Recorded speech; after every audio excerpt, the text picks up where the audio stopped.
सहनावतु सहनौ भुनक्तु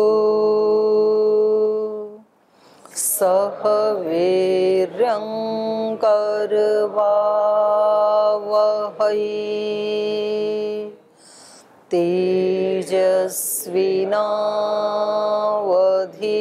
तेजस्विनावधीतमस्तु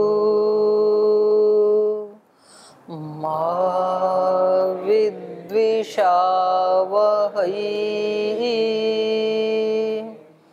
ॐ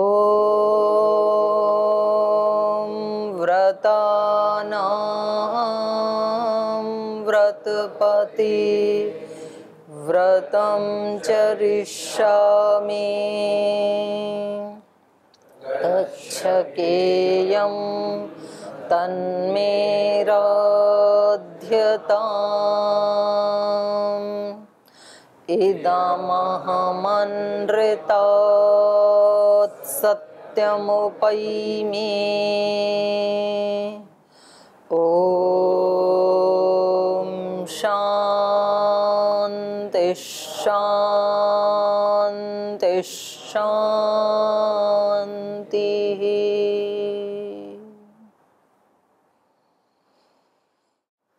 वाल्मीकि रामायण के अयोध्या कांड का 47वां सर्ग चल रहा है और यहाँ प्रकरण है पुत्र शोक के कारण माता कौशल्या दुखी हो जाती हैं। शोक से संतप्त होकर के कुछ कठोर वचन महाराजा दशरथ को वो बोल देती हैं, लेकिन महाराजा दशरथ बहुत शालीनता से इस परिस्थिति को रिस्पॉन्ड करते हैं। वो हाथ जोड़ करके उनसे क्षमा याचना करते हुए कहते हैं कि ये सच है कि आपको इस समय जो शोक हो रहा है उसका कारण मैं हूँ, मैं निमित्त बना हूँ उसमें, लेकिन आप तो एक धर्मपरायण महिला हैं, आप तो इस लोक परलोक के सारे व्यवहार को, लोक व्यवहार को जानने वाली हैं। आप पतिव्रता हैं, धार्मिक हैं, प्रेममयी हैं, वत्सला हैं, आप दूसरों को भी प्रेम करने वाली हैं। मैं तो आपका अपना पति हूँ। और धर्म की दृष्टि से देखें तो एक धर्म का अनुष्ठान करने वाली धार्मिक नारी के लिए उसका पति कैसा भी क्यों ना हो, वो उसके लिए देवता के समान ही होता है। तो जब ये बात सुनती हैं तो माता कौशल्या को सचमुच ये एहसास होता है कि मैंने जो कहा वो उचित नहीं कहा। तो वो हाथ जोड़ करके और अपना सर पकड़ के वापस महाराजा दशरथ से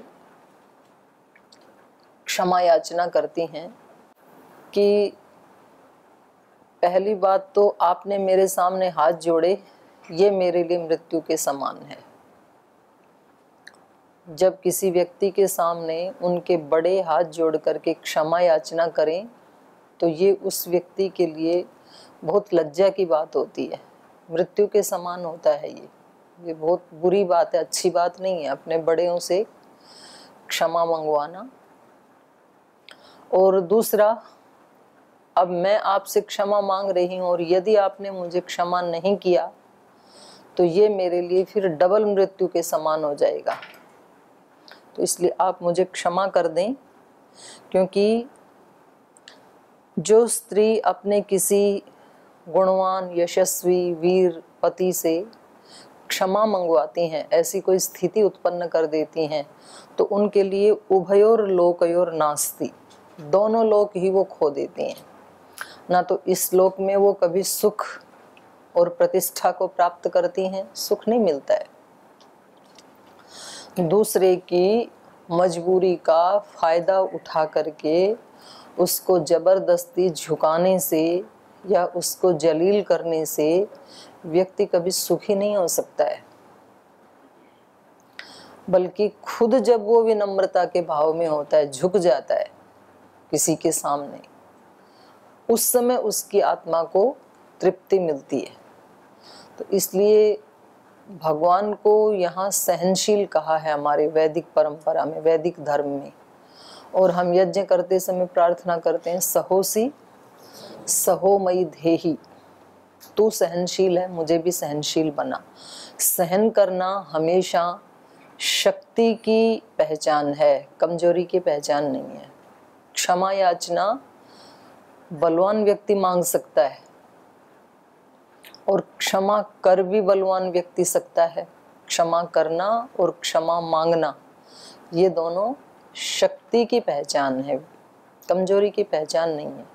अज्ञान में व्यक्ति कई बार कह देता है, बोले भाई क्षमा मांगना तो अल्प शक्ति वालों का काम है, हम क्षमा नहीं मांगते हैं किसी से। तो ऐसा जब हम भाव लाते हैं तो एक अहंकार का, एक अकड़ का भाव आ जाता है। अकड़ शक्ति की पहचान नहीं है, फ्लेक्सिबिलिटी शक्ति की पहचान है। तो झुकना हमेशा सुखदायी होता है। तो यहाँ कौशल्या माता वो ही बता रही हैं कि जो दूसरे को झुकाना चाहते हैं वो इस लोक में भी उनको प्रतिष्ठा नहीं मिलती है।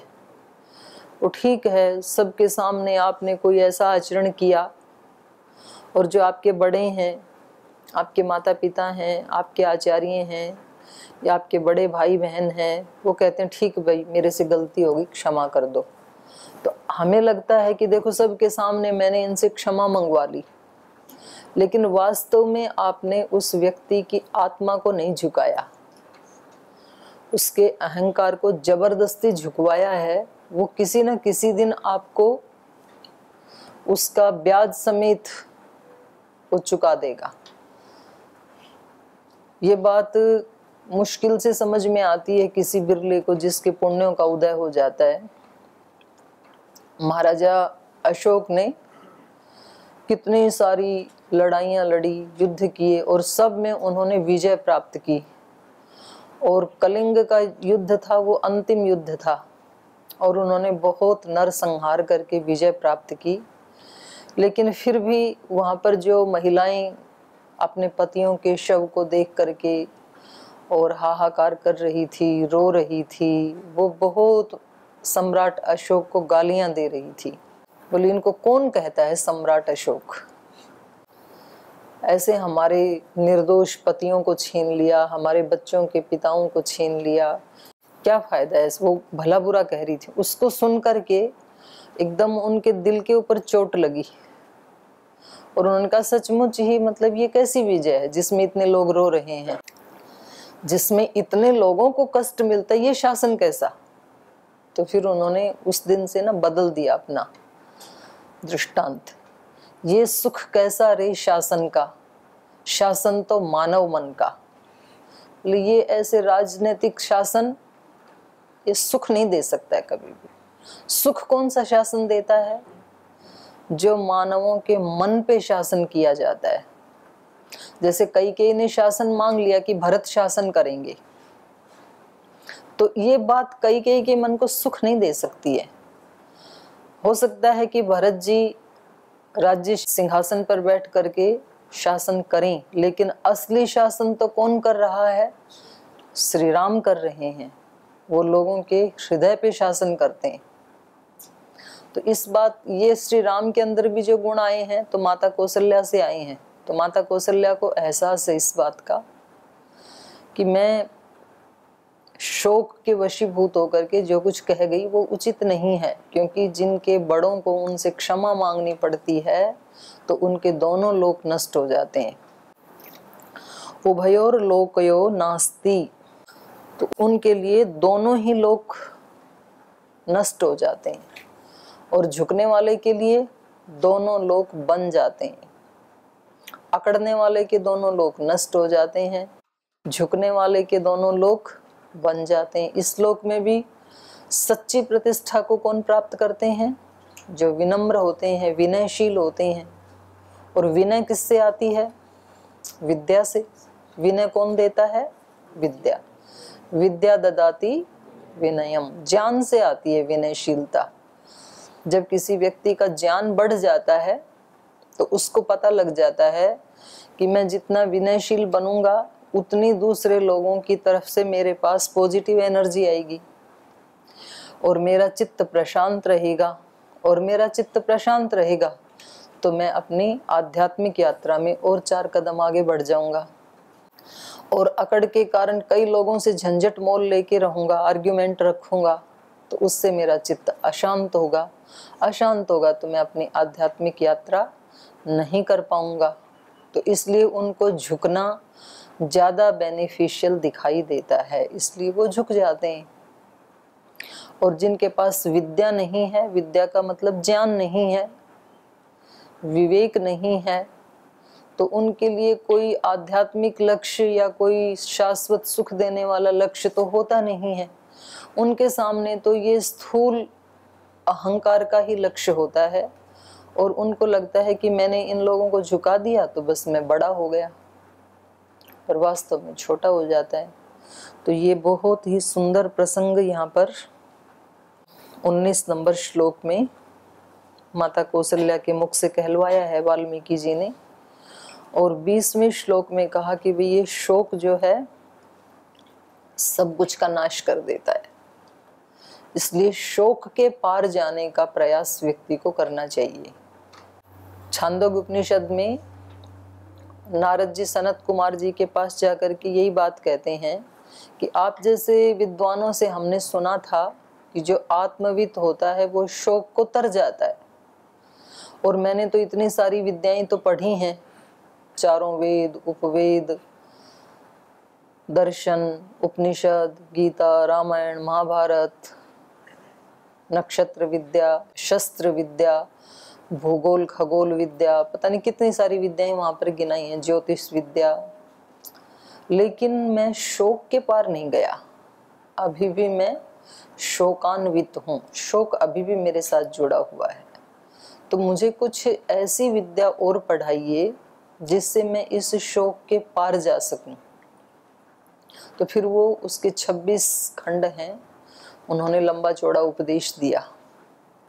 और ऐसे ही पूरा गीता का उपदेश भी शोक से आकुल जो अर्जुन है, शोक के कारण सीदंती मम गात्राणि मुखम च परिशुष्यति वे पथुश्च शरीरे में रोम हर्षश्च जायते।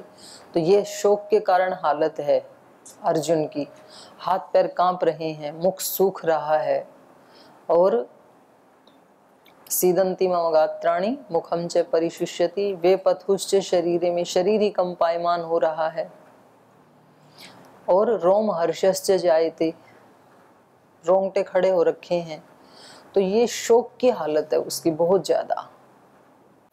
और शोक के पार जाना ये सार्थकता है। तो यहाँ पर ये माता कौशल्या कह रही हैं कि शोक के कारण मैंने आपको कुछ कह दिया था जो मेरे धर्म से हट कर के है। शोको नाशयते धैर्यम, धीरज को नष्ट कर देता है शोक। और धैर्य तो सबसे पहला लक्षण है। सबसे पहले हमारा धैर्य टूटता है, उसके बाद फिर सारी चीजें टूट जाती हैं। जप तप व्रत नियम वो सारे कब टूटते हैं?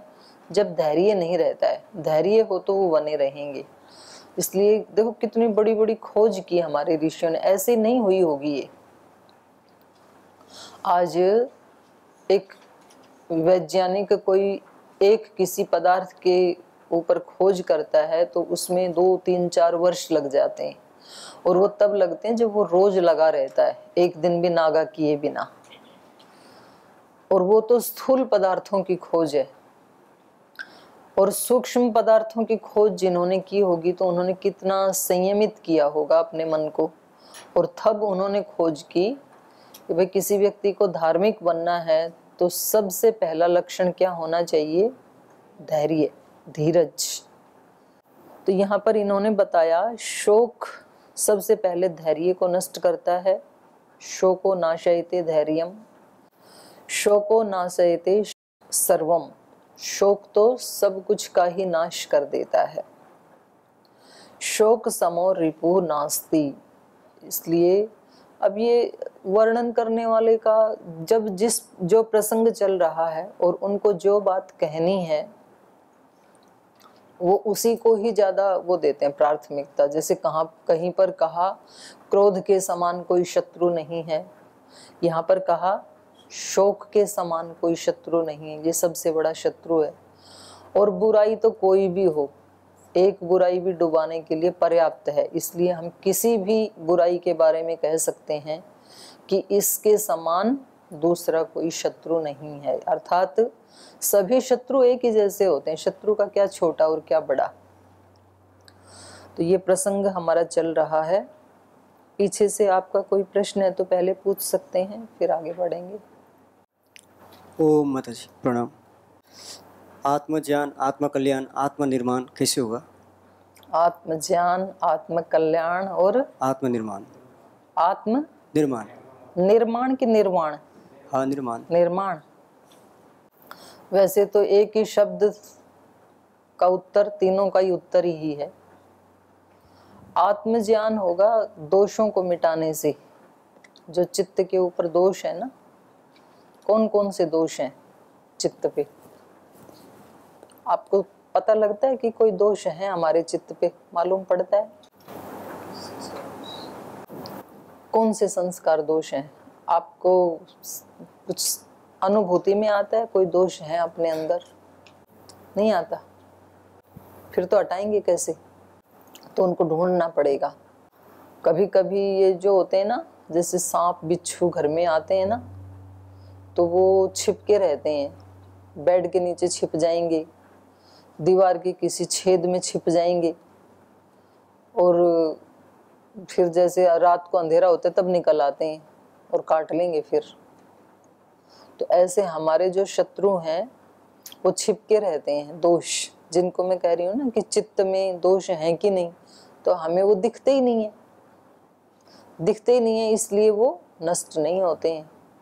तो जिस घर में सांप बिच्छू हानिकारक जीव जंतु छिपके रहें तो उनको मारें कैसे? सामने आए तो मार सकते हैं। तो सबसे पहले तो आपको बहुत बारीकी से देखना होगा कि क्या मेरा आचरण श्री राम जैसा है, क्या श्रद्धेय स्वामी जी महाराज जैसा है, क्या ऋषियों जैसा है, क्योंकि मैं ऋषियों की संतान हूं ना, क्या देवी देवताओं का जैसा है, क्योंकि जितने भी देवी देवता हैं वो सब क्या हैं? हमारे पूर्वज हैं। आज जिनको हम देवी देवता कह रहे हैं, चाहे वो श्री राम हैं, चाहे कृष्ण हैं, चाहे शिव हैं, ये सब हमारे पूर्वज ही तो है ना। या आपको लाइव देखना है तो श्रद्धेय स्वामी जी महाराज को देख लो, जो अपने सबसे नजदीक हैं। अब आप ये बताओ कि स्थूल शरीर की दृष्टि से स्वामी जी महाराज में और हमारे शरीर में कोई अंतर है? स्वामी जी के कितने हाथ हैं फिजिकली? कितने हैं?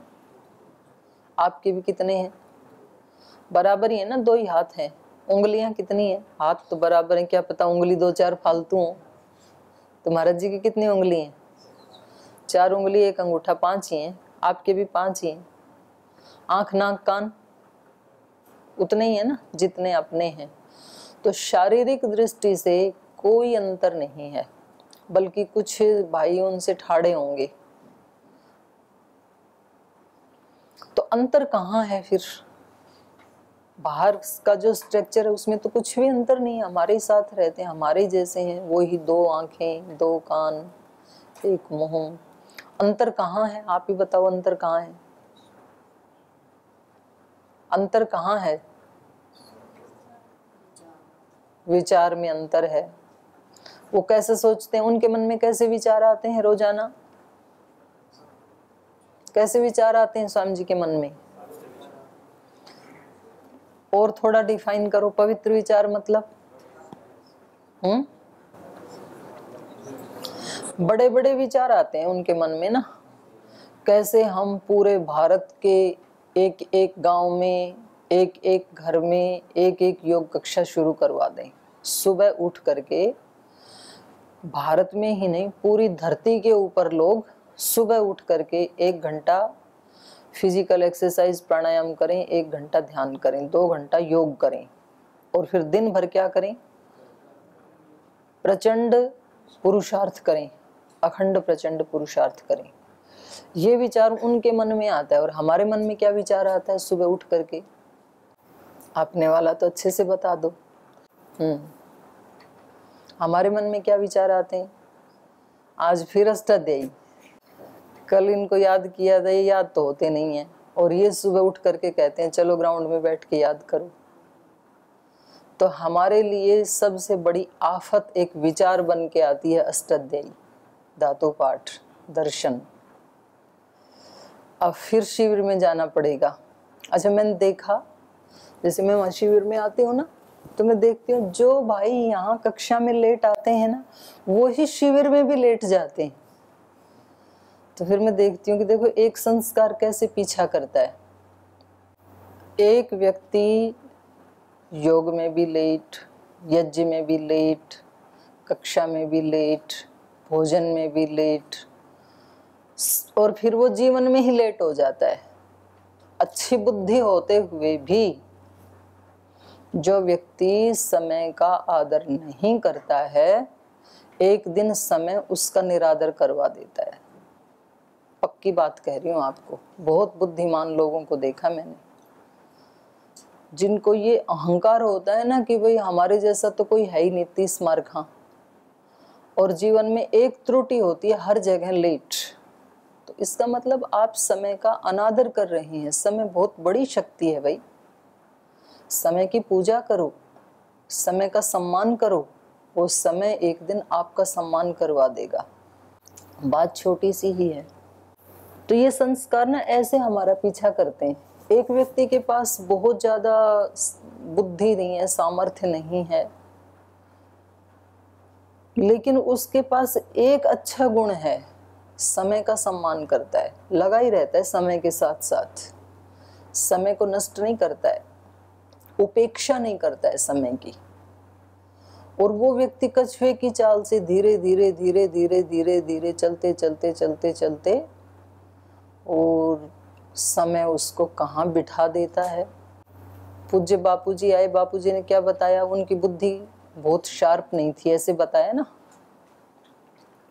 आदरणीय मोदी जी एक मध्यम कोटि के कार्यकर्ता रहे हैं संघ में, बुद्धि कोई ऐसी नहीं थी एक्स्ट्रा ऑर्डिनरी, डल भी नहीं है, ठीक है, लेकिन लगे रहे सेवा में सतत।